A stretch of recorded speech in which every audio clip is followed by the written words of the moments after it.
नमामि संस्कृतम मीमांसा संस्कृत प्लेटफॉर्म पर आप सभी लोगों का स्वागत है। दोस्तों, हमने 2021 के संस्कृत पेपर की हल की ये श्रृंखला प्रारंभ की है और इस श्रृंखला के अंतर्गत हम अभी तक पूर्व के वीडियोस में पेपर 1 को हल कर चुके हैं तथा पेपर 2 में भी हम क्वेश्चन संख्या 6 तक हल कर चुके हैं। अगर आपने इन वीडियोस को नहीं देखा है तो इन वीडियोस की प्लेलिस्ट का लिंक आपको डिस्क्रिप्शन बॉक्स में मिल जाएगा। वहां जाकर के आप इन वीडियोस को जरूर देखिए, तभी आपको आगे की वीडियो समझ में आएंगी।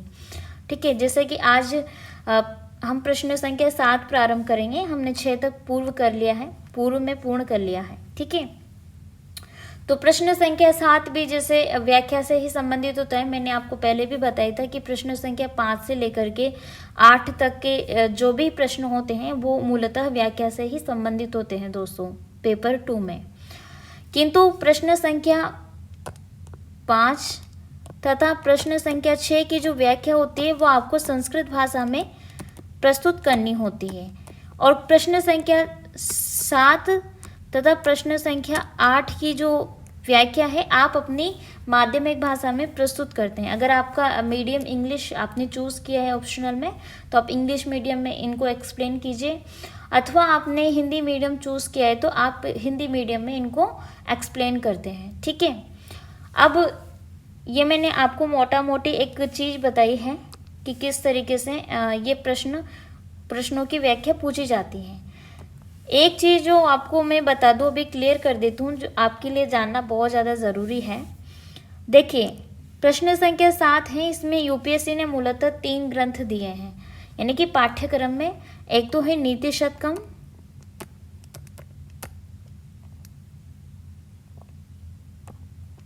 ठीक है, महाकवि भर्तृहरि की कृति है, और एक खंड काव्य है मेघदूतम, महाकवि कालिदास जी की कृति है, तथा कादम्बरी का एक अंश है जिसका नाम है शुकनाशोपदेश। पूरी कादम्बरी नहीं है, पूरी कादम्बरी को तो आप पूरे जीवन में भी अध्ययन नहीं कर सकते हैं, वो इस तरीके से हैं। ठीक है, तो कादम्बरी का एक अंश है शुकनास, जो कि कादम्बरी महाकवि बाणभट्ट की कृति है, अर्थात शुकनास भी बाणभट्ट की कृति है। किंतु दोस्तों ये नीति शतकम तथा मेघदूतम पद्य काव्य है, मतलब कि पद्य रचना है, और कादम्बरी एक गद्य कृति है। ठीक है, तो ये वैसे आपको तीनों ग्रंथ जैसे कि मैं बता दूं संपूर्ण रूप से तो करने नहीं होते हैं। इसमें नीति शतकम में आपको 10 श्लोक करने होते हैं, प्रथम के 10 श्लोक। वैसे ही मेघदूतम में भी प्रथम के 10 श्लोक करने होते हैं, अर्थात आपको 20 श्लोक इसमें करने होते हैं। ठीक है, इसके अलावा कादम्बरी का एक अंश शुकनाशोपदेश जो आपको पूरा ही करना होता है, किंतु पूरी कादम्बरी नहीं करनी होती है, ये जरूर ध्यान रखिए। ठीक है, तो 20 श्लोक प्लस शुकनाशोपदेश, ये इसका पाठ्यक्रम है जो मूलतः यूपीएससी ने प्रश्न संख्या 7 के अंतर्गत दिया है। अब मैं आपको बता देती हूँ जो भी यूपीएससी का ट्रेंड चल रहा है। देखिए, ये 3 ग्रंथ हैं इसके अंतर्गत जो यूपीएससी ने निर्धारित किए हैं, किंतु ये कतई नहीं है, जरूरी नहीं है कि इन तीनों ग्रंथों में से ही आपको प्रश्न संख्या 7 के अंतर्गत व्याख्या पूछी जाए। अर्थात इसके बाहर से मैं ये नहीं कहूँगी कि पूरे ओवरऑल पाठ्यक्रम से के बाहर से, यानी कि आउट ऑफ सिलेबस आपसे व्याख्या पूछी जाएगी, या भाई 10 नीति शतक के 10 श्लोक दिए हैं, मेघदूतम के 10 श्लोक दिए हैं तो श्लोक संख्या 15 पूछा जाएगा, ऐसा नहीं है। मेरा कहने का तात्पर्य यह है कि पूरा पाठ्यक्रम है, अन्य और भी ग्रंथ है व्याख्या से संबंधित, चाहे वो महाकाव्य हो गए, रघुवंश का महाकाव्य हो गया, कुमार संभव का हो गया, या सुंदर कांड जो कि 15वां सर्ग है, गीता उपदेश का द्वितीय अध्याय है, सांख्य योग, उसकी व्याख्या भी प्रश्न संख्या 6 के अंतर्गत पूछी जाती है। ठीक है, तो उनमें से आपसे इस प्रश्न में व्याख्या पूछी जा सकती है, ये कहने का मेरा तात्पर्य है। मैं उम्मीद करती हूँ कि आप इस बात को जरूर समझ गए होंगे, क्योंकि अभी यूपीएससी का ट्रेंड है मिक्सर वाला, प्रश्न कहीं से कहीं पूछा जा सकता है। अभी मान लीजिए, ठीक है, पहले मैं आपको ये प्रश्न सॉल्व करवा देती हूँ ताकि आप ये प्रश्न सॉल्व कर लेंगे ना तो आपको ज्ञात हो जाएगा एक तरीके से कि मैं क्या कहना चाह रही हूँ। देखिए, प्रश्न है अधोलिखितम आशय ससंदर्भ प्रतिपादनीय, यानी कि नीचे लिखे गए जो श्लोक है, जो भी पद्य या गद्य है, ठीक है, उसका आशय आपको प्रकट करना है। व्याख्या और आशय में थोड़ा सा डिफरेंट होता है। व्याख्या मतलब आप एक्सप्लेनेशन प्रस्तुत करते हैं, और आशय का मतलब है कि वो उससे क्या आशय है, यानी कि वो एक्चुअल में क्या कहना चाहते हैं, उसका भाव आपको प्रदर्शित करना होता है। ठीक है, इसके अलावा आप इसको करंट से भी अपडेट करके भी लिख सकते हैं कि भाई वर्तमान में ऐसा है और पहले वैसा था। जैसे कि मोस्टली सुखनाशोपदेश के विषय में आप लिख सकते हैं, मैं बताऊंगी आपको। ठीक है, संदर्भ सहित आपको प्रस्तुत करनी है। संदर्भ आपको हर एक व्याख्या में प्रस्तुत करना ही करना है, मस्ट है, यानी कि कहीं भी आप इसको इग्नोर नहीं कर सकते, स्किप नहीं कर सकते। अगर स्किप करते हैं तो फिर है कि आपके जो नंबर है उनका लॉस होगा। ठीक है, इसका फिर मैं कुछ नहीं कर सकती हूँ। अब आते हैं अपन मेन पॉइंट पर। अपना प्रश्न है, यानी कि पद्य है। धूम ज्योतिः सलिल मरुतां सन्निपातः क्व मेघः संदेशार्थः क्व पटुकरणैः प्राणिभिः प्रापणीयः इति औत्सुक्यात् परिगणयन् गुह्यकः तं ययाचे कामार्ता ही प्रकृति कृपणाश्चेतना अचेतनेषु। दोस्तों ये जो है मूलतः मेघ दूतम से उद्धृत हुआ है। ठीक है, मेघदूतम जो कि महाकवि कालिदास जी की कृति है। मेघदूतम की स्टोरी आपको पता भी होगी, मैंने क्लासेस में भी बताई है, और मोस्टली प्रश्न हल करते हुए बहुत सी बार बताया भी है मैंने शॉर्ट वे में। अब मैं नहीं बताऊंगी, डायरेक्टली मैं यहाँ पर ये बता रही हूँ कि ये किस चीज़ से संदर्भित पद्य है। देखिए यहाँ पर जैसे कि मेघ हैं, तो मेघदूतम का मुख्य कार्य मेघदूतम में संदेश पहुँचाना होता है, और उसी का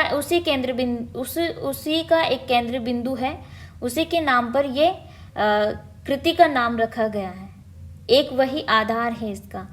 तो जब मेघदूत संदेश मतलब मेघ आषाढ़ मास का प्रथम दिन है और मेघ आते हैं, तो मेघ को देखते हुए यक्ष चूंकि अलकापुरी में निवास कर रहे हैं, वो याचना करते हैं अपनी प्रिया तक संदेश पहुंचाने हेतु, यानी पहुंचाने के लिए।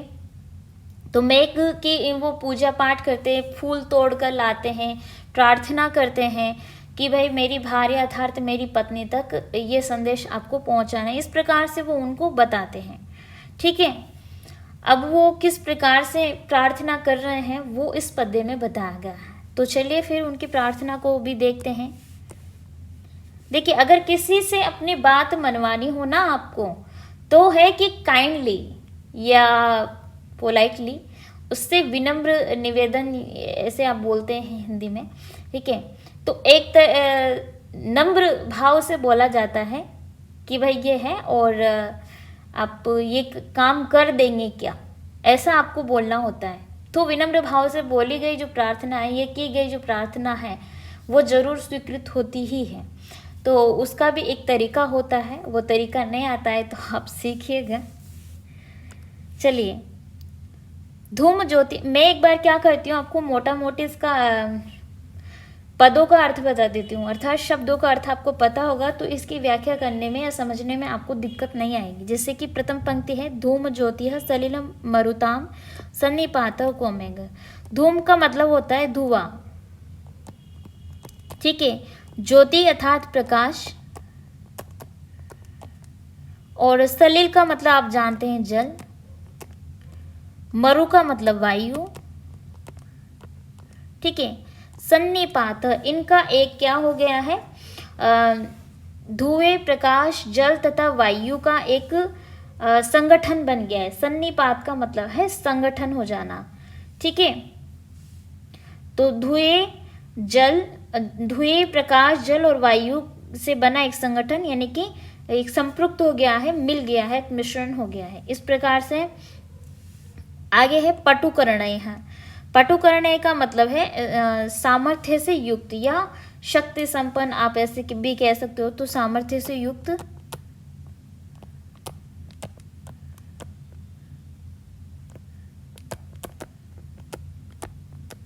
ठीक है। आगे है प्राणिभिः। प्राणिभिः का मतलब होता है दोस्तों जिनमें प्राण हैं, जिनमें जान है, उनको क्या बोलते हैं हम एक तरीके से फिलोसफिकल लैंग्वेज में, चेतन प्राणी। ठीक है, जिनमें जीव है ना, जिनमें आत्मा है या जिनमें जान है, इस प्रकार से चेतन प्राणियों के माध्यम से आप ऐसा ही समझ लीजिए चेतन प्राणी, ठीक है। तो चेतन प्राणियों के माध्यम से क्या होता है, कोई भी कार्य करवाया जाता है जिसमें जान हो एक तरीके से। अब जिसमें जान है, जो प्राणी है, चेतन है, चेतन अवस्था में, उसी से कोई कार्य करवाया जा सकता है, उसी से प्रार्थना की जा सकती है।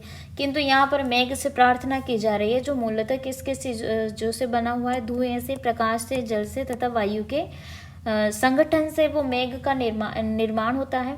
उसी प्रकार का मेघ होता है, आप भी देखते होंगे। तो वो क्या हो गया, ये अचेतन है, मतलब कि अचेतन का मतलब हो गया जड़ है एक तरीके से, जिसमें कोई जीव नहीं है, कोई जान नहीं है, कोई आत्मा नहीं है। ये जानते हुए भी यक्ष संदेश भिजवा रहे हैं मेघ से, उनको पता है।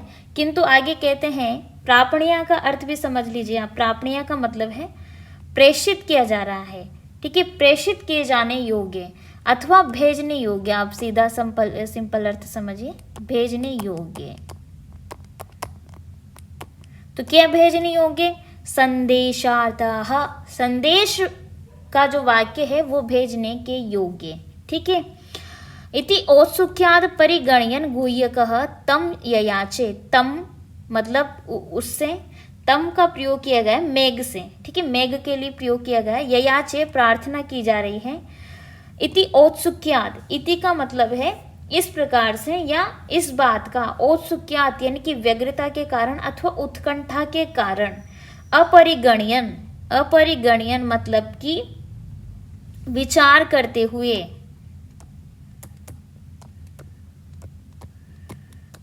अपरिगणयन विचार न करते हुए, सॉरी, विचार न करते हुए। परिगणयन का मतलब होता है विचार करते हुए, और आगे अ है, उसमें से आप विभाजन करेंगे तो इति औत्सुक्यात हलंत है, फिर अपरिगणयन, तो विचार न करते हुए। इस प्रकार से यहाँ तक मैं उम्मीद करती हूँ आप शब्दों के अर्थ समझ गए होंगे।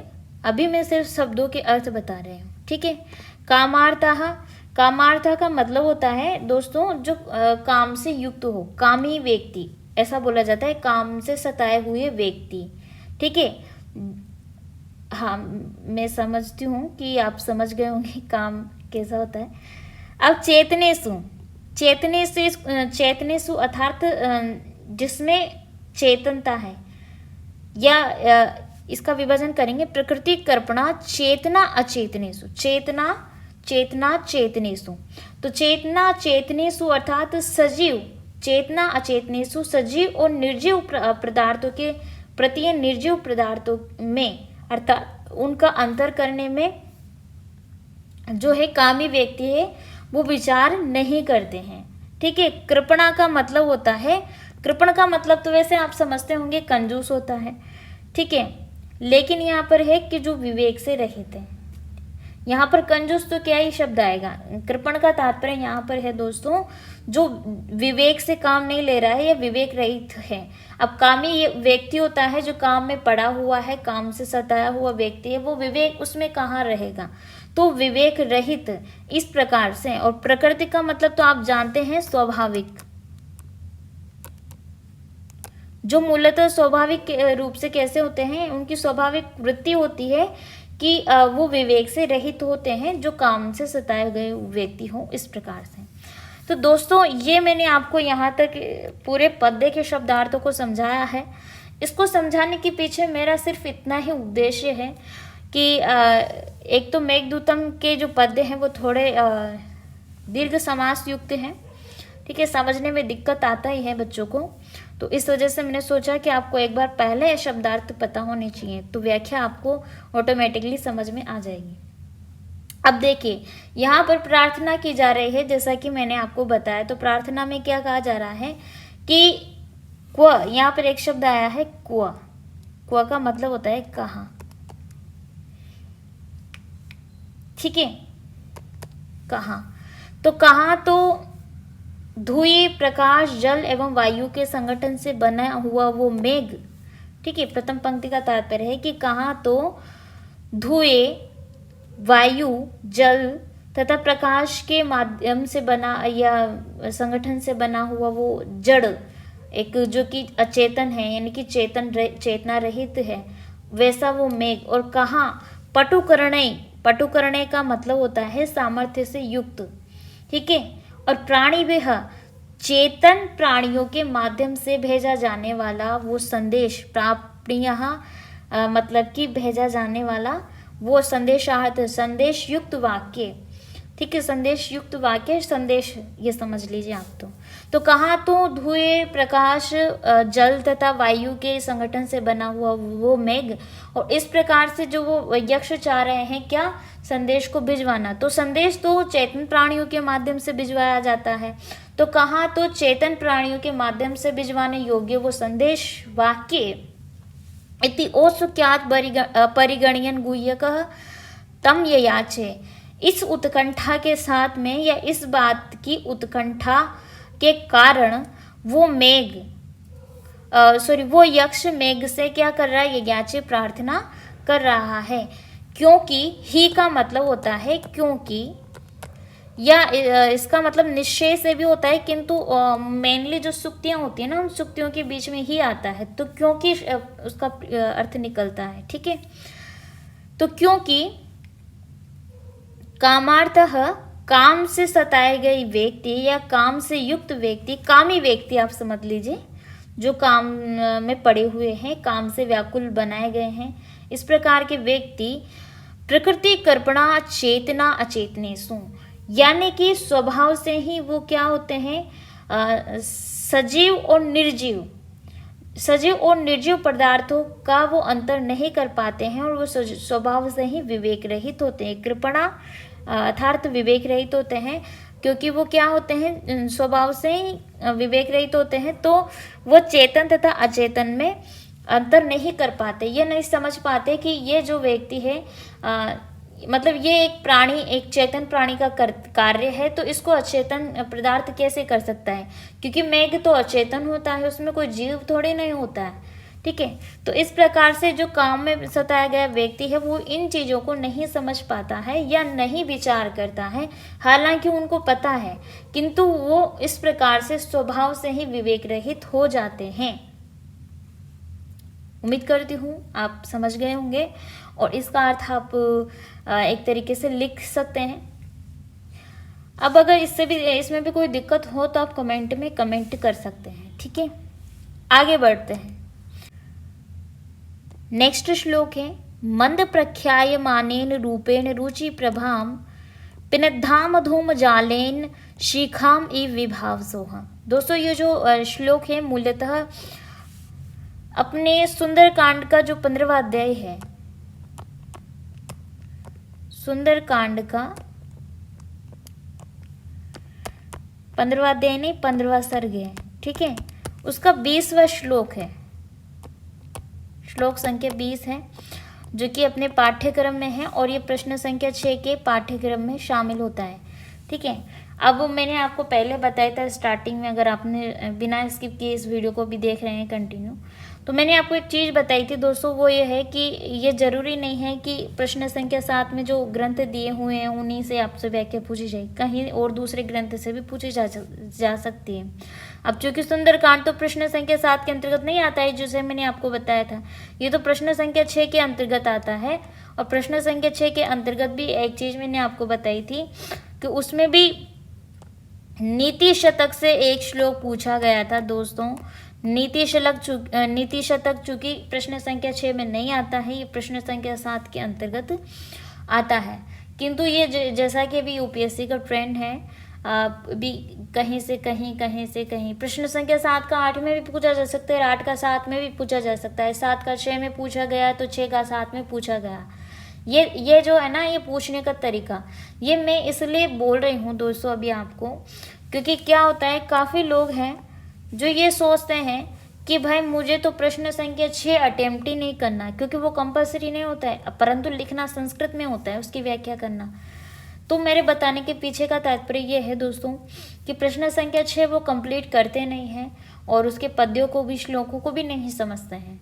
तो होता यह है कि उसके श्लोक प्रश्न संख्या 7 में पूछ ले जाए, और आपने तो उसको तैयार ही नहीं किया है, तो फिर प्रश्न संख्या 7 को कैसे करेंगे, क्योंकि एक दोनों में से एक ने एक तो करना ही पड़ेगा आपको, ठीक है। या तो आप 8वें को तो आप कंपलसरी करोगे या नहीं करोगे, वो आपके ऊपर है, लेकिन प्रश्न संख्या 5 अनिवार्य है, जो कि संस्कृत भाषा में करना होता है। प्रश्न संख्या 6 और 7 में से कोई एक प्रश्न तो आप करेंगे सही। तो अगर आप 7 को भी चूज करते हैं और प्रश्न संख्या 6 को कंप्लीट नहीं करते हैं, इसको कवर नहीं करते हैं, तो फिर ये समझ लीजिए कि आप प्रश्न संख्या 7 से भी गए, प्रश्न संख्या 8 से भी गए, क्योंकि जरूरी नहीं है कि उनमें जो निर्धारित पाठ्यक्रम है वहीं से प्रश्न पूछे जाए या वहीं से व्याख्या पूछी जाए। प्रश्न संख्या 6 से भी पूछी जा सकती है। और एक प्रश्न का मूल्य आपको पता भी होता है कि 50 अंक है। 50 अंक आपको पूरी यूपीएससी में कहीं से कहीं पहुंचा सकते हैं, ठीक है। यूपीएससी के बाहर भी कर सकते हैं और यूपीएससी में आपको आईएएस भी बना सकते हैं। तो ये मेरे बताने का तात्पर्य ये है दोस्तों कि अगर आप पूरा पाठ्यक्रम कवर नहीं करते हैं तो ये नुकसान आपका होगा, और इस नुकसान से बचने का सिर्फ और सिर्फ एक ही तरीका है, वो है कि पाठ्यक्रम को अच्छे से आप कवर कर लें। और चूँकि ये सारी चीज़ें मीमांसा पर भी करवाई गई हैं, मीमांसा के मोबाइल एप्लीकेशन को आप डाउनलोड कीजिए, इसका लिंक आपको डिस्क्रिप्शन में मिल जाएगा। वहाँ पर आप इनरोल कीजिए। सारी क्लासेस सिस्टमेटिक वे में आपको कवर करवाए गए हैं, एक एक चीज़ को कवर करवाया गया है। प्रीवियस ईयर के सारे जितने भी क्वेश्चंस हैं उनको अंत में डिस्कस किया गया है, लेक्चर्स के अंत में। जैसे कि कोई भी एक टॉपिक है, महाकाव्य कंप्लीट होने के बाद महाकाव्य से संबंधित जो प्रश्न पूछे गए हैं वो हमने हल करवाए हैं, ठीक है, वहाँ भी हल करवाए हैं। अब ये तो मैंने एक सामान्य बात आपको बताई थी कि आप इस चीज़ को समझे ताकि आपको भी पता हो कि अभी ट्रेंड क्या चल रहा है, ठीक है। अब ये तो था सुंदरकांड से संबंधित, आप इसको देख लीजिए एक बार। मैं इसकी आपको एक बार पहले ना शब्दार्थ बता देती हूँ इसके भी, ताकि आपको चीज़ें समझने में आसान हो जाएंगी, ठीक है। अब जैसे कि मंद प्रख्याय माने रूपेण रुचि प्रभाम पिनद्धाम धूम जालेन शिखाम ए विभावसो। मंद प्रख्यायम माने यानी कि इसका मतलब है कि धुंधली से स्मृति के आधार पर कुछ कुछ पहचाने योग्य, पहचाने जाने वाले। देखिए, सुंदरकांड के विषय में मैं एक बात पहले भी आपको बता चुकी हूँ कि पूरी वाल्मीकि रामायण का एक अंश है सुंदरकांड, ठीक है। जितने कांड है उनमें सुंदरकांड को सुंदरकांड क्यों कहा जाता है, ये मैं पहले पूर्व के वीडियोस में बता चुकी हूँ। यहाँ मैं सिर्फ इतना एक बार फिर से रिपीट कर दूँ कि सुंदरकांड की कथा वस्तु जो है कहाँ से प्रारंभ होती है, वो प्रारंभ होती है माता सीता की खोज से लेकर के। जब माता सीता की खोज की जाती है और हनुमान जी उनको खोजने लंकापुरी पहुँचते हैं, वहाँ पर वो सुंदर सुंदर चीज़ें देखते हैं, सुंदर पर्वत देखते हैं, सुंदर अशोक वाटिका देखते हैं, ठीक है, सुंदर लंका देखते हैं जो कि स्वर्ण सोने की बनी हुई होती है। सभी चीज़ें वहाँ पर सुंदर सुंदर होती है, ठीक है। जहाँ जो युद्ध हुआ था वो स्थल भी एक तरीके से सुंदर बताया गया है। तो ये सारी चीज़ें वो दृश्य वगैरह देखते हैं, अशोक वाटिका, माता सीता से मिलते हैं, विभीषण जी से मिलते, सभी से मिलकर के आते हैं लंका में, ठीक है। तो वो सारा वृतांत जो है वो सुंदरकांड में निहित है। और वो कहाँ तक है, जब माता सीता की निशानी अर्थात चूड़ामणि को लेकर के वो राम के पास आते हैं, राम निश्चय करते हैं कि अब युद्ध होगा और युद्ध के लिए वो प्रस्थान करते हैं, सेतु का निर्माण करते हैं, वानर सेतु का निर्माण करते हैं। तो वहाँ तक ये सुंदरकांड की कथा होती है, ठीक है। अब मेरे ये बताने के पीछे भी एक रीज़न ये है दोस्तों कि इस पद्य में क्या संदर्भ है वो चीज़ आपको समझ में आ जाए। देखिए, संदर्भ सहित आपको प्रस्तुत करने होते हैं, तो संदर्भ तो एटलीस्ट आपको समझ में आना ही चाहिए। अगर मैं बता रही हूँ, देखिए वहाँ पर वो दृश्य देख रहे हैं, उन्होंने माता सीता को नहीं देखा पहले कभी, किंतु वो पहचानने का प्रयास कर रहे हैं। कौन? हनुमान जी। तो वो एक स्त्री को देख रहे हैं जो धुंधली स्मृति के आधार पर उसको कुछ कुछ को पहचानने का वो प्रयास कर रहे हैं या पहचाने जाने योग्य। इस प्रकार से मंद प्रख्याय माने इनका अर्थ है, ठीक है। आगे है रूपेण। रूपेण का मतलब है कि अपने शारीरिक रूप से, जो बाहरी शारीरिक रूप से वो दिख रहे हैं उस रूप से। रुचि प्रभाम, रुचि प्रभाम वो सुंदर प्रभा को। अब देखिए, सुंदर कांड में सुंदर प्रभा का होना तो जरूरी है। तो वो स्त्री जो कुछ कुछ धुंधली सी स्मृति के आधार पर वो पहचानी जा रही है, किसके द्वारा? हनुमान जी के द्वारा। वो रूपेण अपने बाहरी ये शारीरिक रूप से सुंदर प्रभा को क्या कर रहे हैं? पिनद्धाम, अपनी सुंदर प्रभा को पिनद्धाम या अपनी सुंदर प्रभा को बिखेर रहे, रुचि प्रभा बिखेर रहे। पिनद्धाम का मतलब होता है दोस्तों सभी ओर से,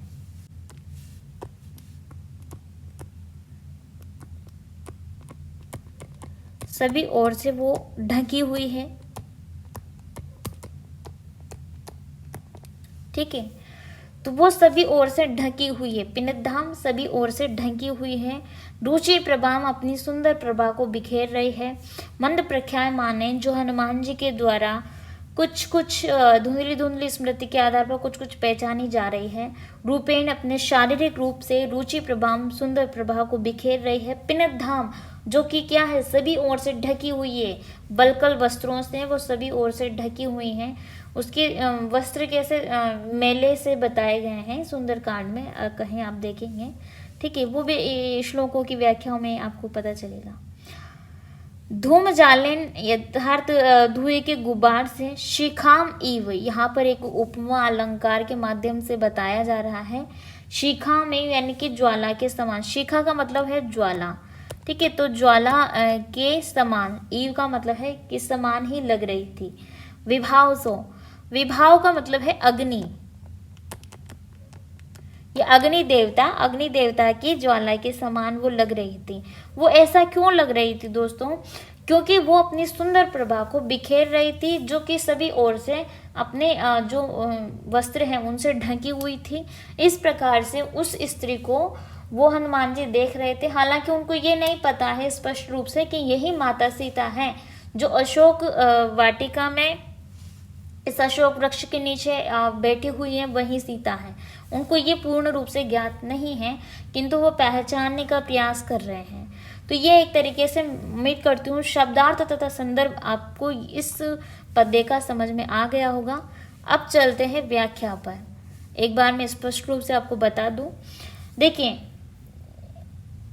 ये जो प्रस्तुत श्लोक है, इस श्लोक में हनुमान जी द्वारा पहचाना जा रहा है माता सीता को किस प्रकार से, और उनका रूप बताया गया है कि वो किस प्रकार से अपने सुंदर प्रभा को बिखेर रही हैं।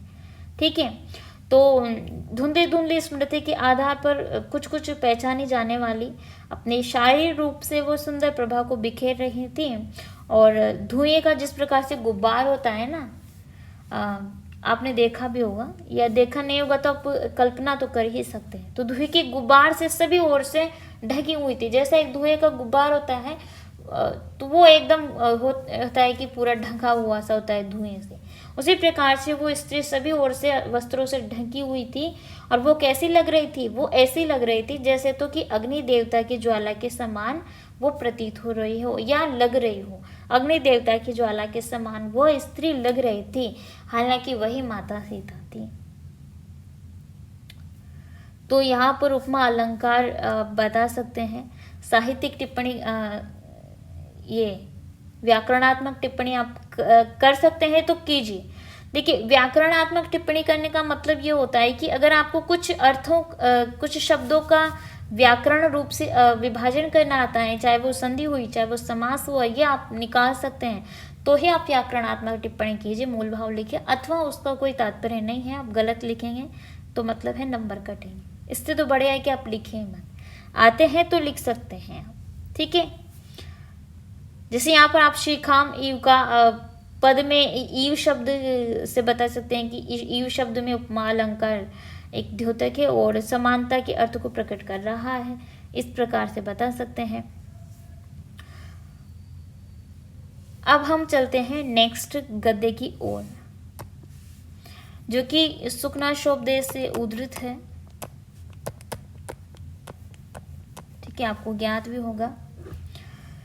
गुरुपदेशस्य नाम पुरुषाणाम अखिल मल प्रक्षालम क्षम जलम स्नानम अनुपजात पलितादि वैरूपी अजरम वृदत्वम अनारोपितम एदो दोषम गुरुकिरणम असुवर्ण विरचम ग्राम्यम कर्णाभरणम अतीत ज्योतिरालोकः नोद्वेगकरः प्रजागरः।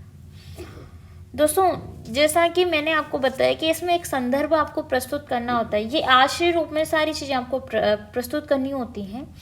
आशय बताती हूँ। संदर्भ कैसे बताएंगे वो चीज़ भी मैं आपको एक बार बता देती हूँ। हालांकि मैंने आपको बताया हुआ भी है काफ़ी बार, और अभी भी पहले पद्यों में बता दिया। अब गद्य का किस प्रकार से कर सकते हैं, देखिए प्रसंग बता सकते हैं थोड़ा बहुत तो एक लाइन में या आधी लाइन में। जैसे कि प्रस्तुत गद्य खंड सुखनाशोपदेश से लिया गया है। इस प्रसंग में अब जैसा कि यहाँ पर गुरु के उपदेश का महत्व बताया गया है। इस गद्य में गुरु उपदेश का महत्व बताया गया। तो गुरु उपदेश का महत्व आप संदर्भ में ऐसे बता सकते हैं कि प्रस्तुत गद्य में या इस प्रसंग में गुरु के उपदेश का विविध प्रकार से महात्म्य में प्रदर्शित किया गया है, महत्व बताया गया है। और इस उपदेश का राजाओं के लिए विशेष महत्व क्या है वो बताया, क्योंकि राज्य के मद में न तो वे ध्यान पूर्वक उसे सुनते हैं और न ही अन्य प्राणी उनसे आतंकित होने के कारण उनके समक्ष कुछ कहने का साहस कर पाते हैं। राज्य में राजा इसी प्रकार के मतलब वो मद में डूब जाते हैं एक तरीके से। तो उनके लिए गुरु का उपदेश क्यों महत्व रखता है वो ही यहाँ पर बताया जा रहा है। इसलिए गुरु उपदेश की महिमा का वर्णन करते हुए सुखनाश ऐसा कहते हैं, फिर आप अपने आशय प्रस्तुत कर सकते हैं ऐसा कहते हुए। ठीक है, तो ये एक वे मैंने आपको बताया कि किस तरीके से आपको संदर्भ प्रस्तुत करना होता है। ठीक है, अब गुरु उपदेश एक बार इसके भी थोड़े आप शब्दार्थ समझ लीजिए ताकि आपको व्याख्या समझने में दिक्कत ना आए। देखिए गुरु उपदेश का मतलब है गुरु का उपदेश है, गुरु की शिक्षा, आप ऐसा समझ सकते हैं, तत्पुरुष समास है, गुरुणाम उपदेश। ठीक है, तो गुरु की शिक्षा। आगे है पुरुषाणाम का मतलब है पुरुषों के लिए अथवा मनुष्यों के लिए एक तरीके से नाम, वस्तुतः नाम निश्चय रूप से जो भी है नाम। ठीक है, इसका विभाजन करेंगे तो अखिल मल प्रक्षालमक्ष जलम। अखिल मल का है कि संपूर्ण मल को, अखिल का मतलब होता है संपूर्ण मल। ठीक है, अखिल मल संपूर्ण मल को प्रक्षालन एक धातु है, एक क्रिया है। प्रक्षालन का मतलब है धोना। ठीक है, क्या धोना, जो भी बर्तन कपड़े हैं, लेकिन यहाँ पर मूलतः अलग इसमें अर्थ में है। ठीक है, संपूर्ण मल को धोने में है यहाँ पर। तो संपूर्ण मल को धोने में समर्थ, इस प्रकार से प्रक्षालन का मैंने आपको बता दिया। अजलम का तात्पर्य है बिना जल का। जल का मतलब तो हो गया जल के साथ में, और अजलम अर्थात बिना जल का अनुपजात, बिना जल का स्नान है, स्नान है। अनुपजात पलितादि वैरूप्यम, जिसमें के जिसके बाल जो है सफेदी, या जिसके बालों की सफेदी विरूपता उत्पन्न नहीं करती है या विरूपता उत्पन्न नहीं हुई है, इस प्रकार से।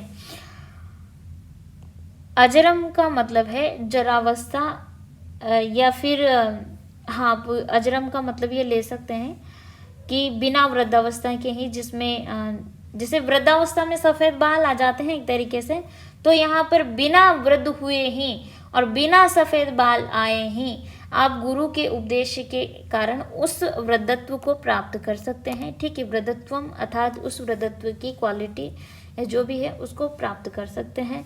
अनारोपितम एदो दोषम गुरु कर्णम। अनारोपितम एदो दोषम, जिसने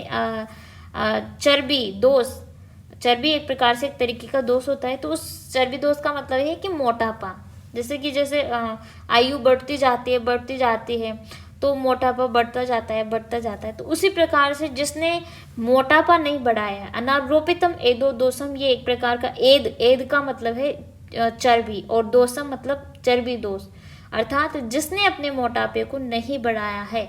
इस प्रकार से अनारोपितम का मतलब आप समझ गए होंगे, जिसने नहीं बढ़ाया है। इस प्रकार से गुरु कर्णम अर्थात गुरुता उत्पन्न करने वाला या गुरुता उत्पन्न करने वाला। ठीक है, असुवर्ण विरचन अग्राम्य। असुवर्ण का मतलब है स्वर्ण का मतलब है सोने से बना हुआ, और अस्वर्ण का मतलब है जो सोने का बना हुआ नहीं है, यानी कि उसका अपोजिट हो गया एक तरीके से। अग्राम्यम का मतलब है सुंदर, ठीक है। अग्राम्यम अर्थात सुंदर।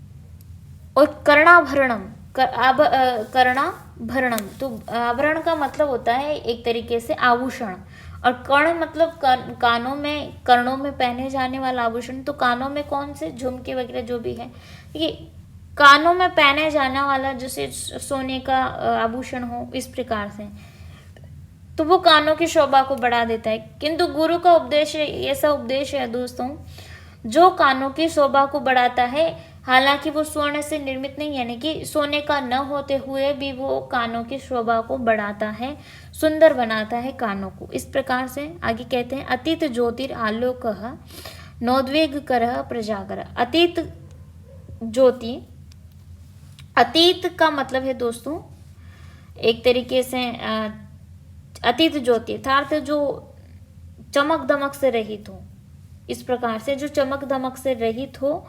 आलोक अर्थात प्रकाश, ऐसा गुरु का ज्ञान जो कि चमक दमक से रहित होता है, फिर भी वो प्रकाश युक्त होता है। नोद्वेग करह, आगे कहते हैं नो उद्वेग करह, जो बेचैनी को उत्पन्न नहीं करता। उद्वेग करह उत्पन्न करता है, बेचैनी को उत्पन्न करता है। न उद्वेग करह अर्थात बेचैनी को उत्पन्न नहीं करता है, उसका अपोजिट। तो बेचैनी को उत्पन्न नहीं करता है, ठीक है। प्रजागरह, प्रजागरह मतलब इस प्रकार से बेचैनी को उत्पन्न नहीं करता है, ठीक है। प्रजागरह जो भी आप ले सकते हैं राजाओं से, या प्रजाओं का मतलब, प्रजागरह मतलब कि एक तरीके का ऐसा जागरण है जो कि बेचैनी को उत्पन्न नहीं करता है। गुरु का उपदेश एक तरीके का ऐसा जागरण है जो बेचैनी को उत्पन्न नहीं करता है। क्यों नहीं करता है वो मैं आपको बताऊंगी अभी, ठीक है। आपको उम्मीद करती हूँ कि शब्दों के अर्थ समझ में आ गए होंगे। अब स्पष्ट रूप से इसका आशय भी समझ लीजिए, किस तरीके से संदर्भ प्रस्तुत करना है और किस तरीके से इसके शब्दों का अर्थ है वो मैं आपको बता चुकी हूँ।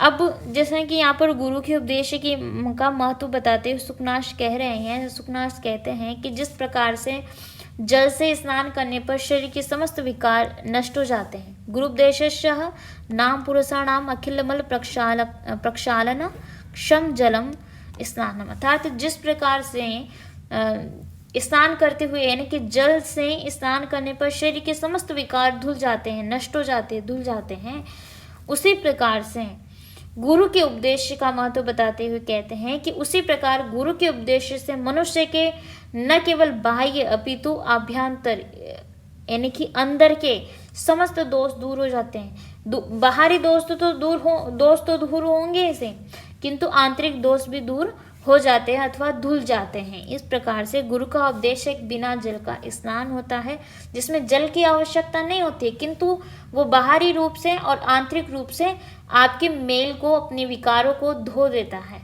इस प्रकार से कह रहे हैं। आगे है अनुपजात पलितादि वैरूप्यम अजरम वृद्धत्वम, अर्थात साधारणतया बाल सफेद होने पर भी बूढ़े समझे जाते हैं, ठीक है। जैसे इंसान की बाल सफेद आ जाते हैं, सिर वगैरह में, तो ऐसा समझा जाता है कि वो वृद्ध हो गए, बूढ़े हो गए हैं, ठीक है। किंतु गुरु का उपदेश तो बालों को सफेद किए बिना भी वृद्धत्व ला देता है। एक तरीके से वृद्धत्व का मतलब है यहाँ पर बूढ़े हो जाने से नहीं है दोस्तों। वृद्धत्व का मतलब आप कहते हैं ना कि वृद्धावस्था में बड़े बुजुर्गों से आपने सुना होगा ना कि हमें एक तजुर्बा है, हमें दुनिया का तजुर्बा है, हमने दुनिया देखी है। तो वो दुनिया का तजुर्बा और दुनिया जो देखी है ना, आप युवावस्था में भी उस तजुर्बे को प्राप्त कर सकते हैं अगर आप गुरु का उपदेश को ध्यानपूर्वक सुने और उसको अपने जीवन में धारण करें तो, ठीक है। तो इस प्रकार का तजुर्बा जो न तो आपको वृद्धावस्था में अपितु तो युवावस्था में ही प्राप्त हो जाए, किसके माध्यम से? गुरु उपदेश के माध्यम से, उसको सुनने से, उसको जीवन में धारण करने से। तो इस प्रकार से बताया गया है कि गुरु का उपदेश जो है बिना बुढ़ापा लाए, आपके बिना बालों को सफेद किए वो वृद्धत्व ला देता है, अर्थात कि वो तजुर्बा आप में डाल देता है, जैसा जो एक वृद्धावस्था में एक व्यक्ति को, वृद्ध व्यक्ति को, बूढ़े व्यक्ति को प्राप्त होता है। ठीक है, उम्मीद करती हूँ समझ गए होंगे। इसलिए वो गुरु उपदेश बिना बुढ़ापा लाए ही आप में वृद्धत्व ला देता है, ऐसा कहा जाता है। आगे है अनारोपितम एदो दोषम गुरु कर्णम। अनारोपितम एदो दोषम, जो कि चर्बी जैसा यानी कि मोटापा जैसा विकार होने से मनुष्य स्थूल हो जाता है, भारी हो जाता है, उसकी तोंद निकल आती है, ठीक है। किंतु गुरु उपदेश को बिना मोटेपन के ही गुरुत्व कहा गया है। गुरु कर्णम, गुरु कर्णम, गुरु का मतलब होता है भारी, ठीक है। तो भारी का मतलब यहाँ पर मोटापापन या जिसकी तोंद निकल गई वो वैसा नहीं। भारीपन का मतलब है आपके अंदर वो क्वालिटी ला देता है जो एक जैसे कि ऐसा बोलते हैं ना कि जैसे जैसे आयु बढ़ती जाती है तो वैसे वैसे मोटापा बढ़ता जाता है इंसान का, किंतु उसके अंदर की क्वालिटी भी बढ़ती जाती है, उसका अनुभव बढ़ता जाता है। तो उसी प्रकार से वो आप में गुरु अर्थात भारीपन ला देता है, ठीक है। कौन गुरु का उपदेश है बिना मोटापन लाए, अर्थात युवावस्था में ही आपका शरीर भी अच्छा हो, मोटापन भी ना आए, किंतु फिर भी आप में वो गुरुता ला देता है, भारीपन ला देता है, ऐसा कहा है, ठीक है। आगे कहते हैं असुवर्ण विरचनम ग्राम्यम कर्णाभरणम। असुवर्ण का मतलब है, सुवर्ण का मतलब है जो सोने से निर्मित हो, सोने से रचित हो, सोने से बना हुआ। असुवर्ण जो सोने से नहीं बना हुआ है। आभरणम ऐसा अलंकार, ऐसा आभूषण जो कहाँ पहना जाने योग्य है, कानों में डालने योग्य, कानों का बना हुआ आभूषण, ठीक है। तो जो स्वर्ण रचित अलंकार कानों की शोभा को बढ़ाते हैं, कानों को सुशोभित करते हैं। अब जैसे कोई स्त्री है, उसने कानों में अलंकार धारण किया हुआ है, कोई आभूषण जो कि सोने का बना हुआ धारण किया, वो उसके नो डाउट वो उसके कानों की शोभा को बढ़ाएगा, लेकिन वो तब तक बढ़ाएगा जब तक उसके कानों में वो सोने का आभूषण है, तभी तक। अगर वो सोने का आभूषण नहीं है तब तक उसकी फिर बाद में उसकी शोभा को नहीं बढ़ाएगा। तो यहाँ पर गुरु का उपदेश एक ऐसा उपदेश बताया गया है कि वो भले ही सोने का न बना हो, गुरु का उपदेश सोने का न बना हुआ होने पर भी, अर्थात गुरु उपदेश तो स्वर्ण निर्मित नहीं होता है, तो वो स्वर्ण निर्मित न होते हुए भी श्रवण विभूषण है, अर्थात कानों की शोभा को वो क्या करता है, बढ़ा देता है। और ये गुरु का उपदेश की से निर्मित जो कानों की शोभा है, जिससे कानों की शोभा बढ़ती है इसको सुनने से, ये कभी नष्ट नहीं होती है, ये कभी नष्ट नहीं होती है। स्वर्ण आभूषण धारण करने से जो शोभा प्राप्त होती है वो तभी तक रहती है जब तक आपने स्वर्ण आभूषणों को धारण किया हुआ है, किंतु जैसे आप उनको उतार देंगे तब तक उसके बाद फिर वो शोभा नहीं रही। किंतु गुरु का उपदेश एक ऐसा उपदेश है दोस्तों, अगर इसको सुन लिया आपने तो ये आपकी कानों की शोभा को बढ़ा देता है।